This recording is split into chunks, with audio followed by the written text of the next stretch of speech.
Hello everyone! In regards to how to use Hox3D's wall mount for LEGO Star Wars Imperial Light Cruiser, set number 75315.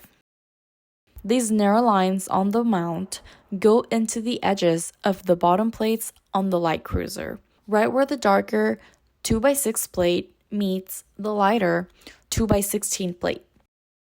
Then the two lips on the bottom and top of the mount go around the same bottom section to hold the cruiser in place. You'll know when the mount goes into the right place when the face of the mount is right against the body of the cruiser.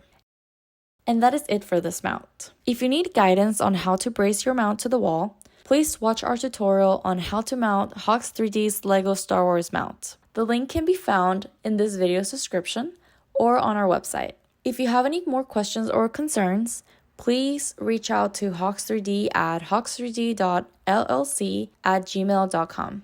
Thank you.